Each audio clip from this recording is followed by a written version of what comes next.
Bye, Duke Skellington. It's been great. So, welcome to Too Much Chem. I think he's leaving. I don't know.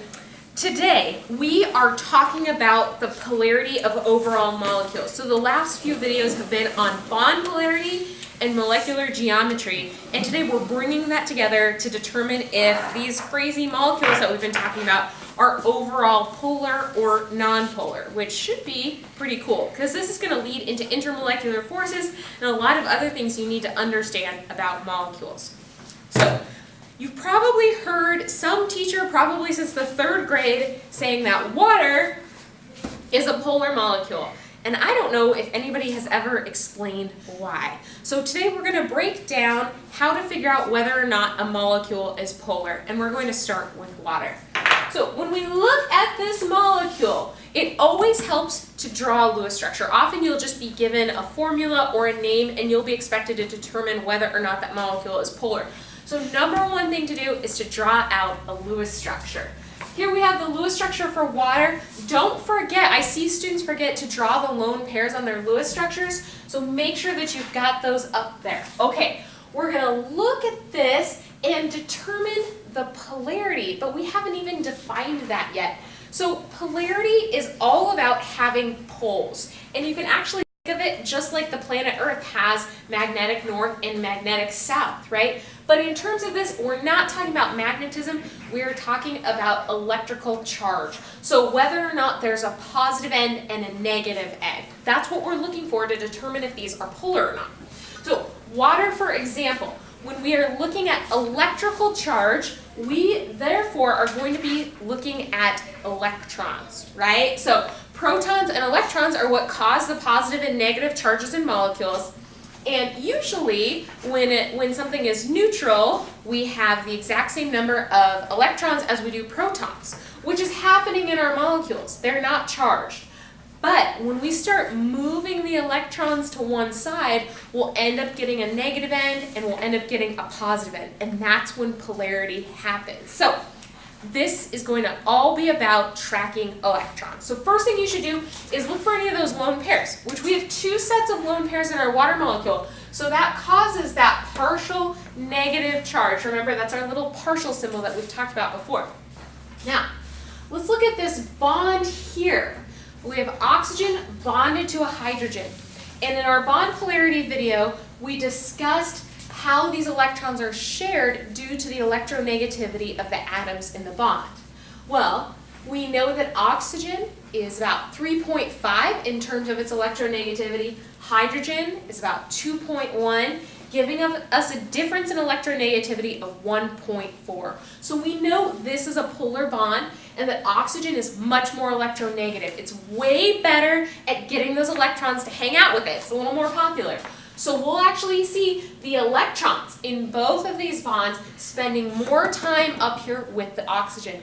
Electrons are negative. If they're hanging out more up here, that'll even contribute further to the partial negative charge up here. And if the electrons aren't down here hanging out with the hydrogens, well, a hydrogen without an electron is really just a proton. We'll see a partial positive charge down here. So at this point, this is when you take a step back, look at the Lewis structure you've drawn, and determine whether or not you see poles. So let's look. Do we have a negative end and a positive end? Yeah, we do. So water is a polar molecule because of where those electrons are going. Okay? Let's look at our next example. Here we have methane. It's a carbon bonded to 4 hydrogens. And again, I want you to remember that even though we're drawing the Lewis structure like this, methane doesn't have hydrogens at 90 degrees to each other. It's actually this tetrahedral structure, right? So when we look at this, do we have any lone pairs? No, we don't. We just have these covalent bonds. So let's look and determine whether or not these bonds are polar. Well, hydrogen has an electronegativity value of 2.1. Carbon is 2.5 for a difference of 0.4. That's not big enough to cause this to be a polar bond. So if we have no lone pairs of electrons and no polar bonds, the electrons are being shared pretty equally. So we don't get a pole in methane, right? So this is what we call a non-polar molecule, all right? let's look at our next example, chloromethane, which I didn't actually write correctly.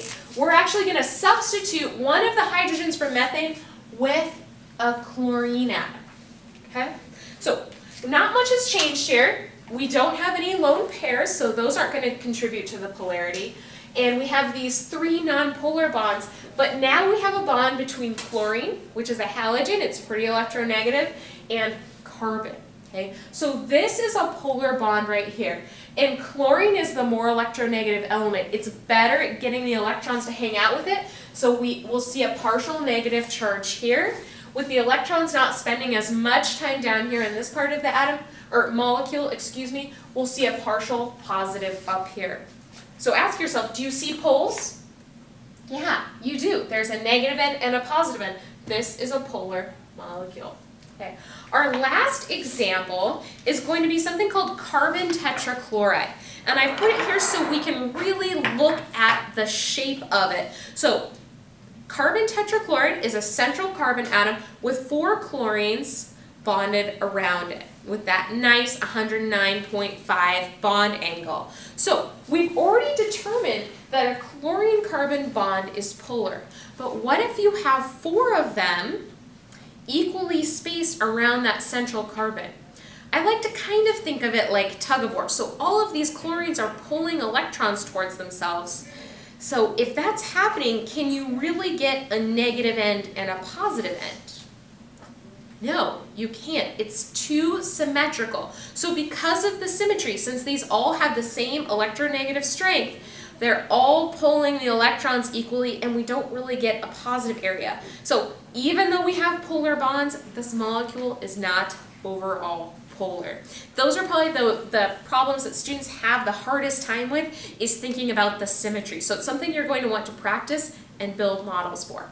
All right, let's walk through our steps for how you're going to want to approach these problems. Step 1, draw a Lewis structure and think about the shape before you do anything else. Step 2, identify what's around that central atom.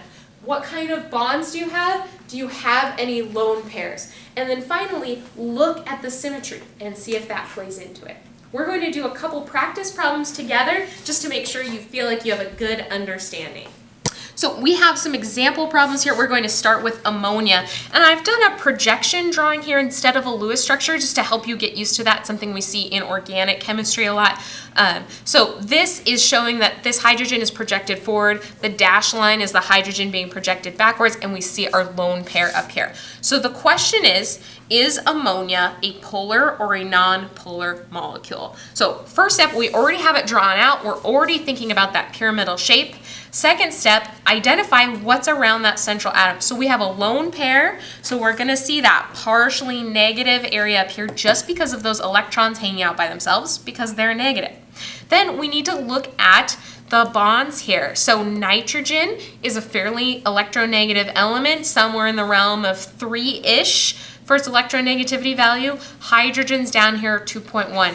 So nitrogen is much more electronegative. The electrons are hanging out here more than down here. So we'll have a slight positive charge down here, negative charge up here.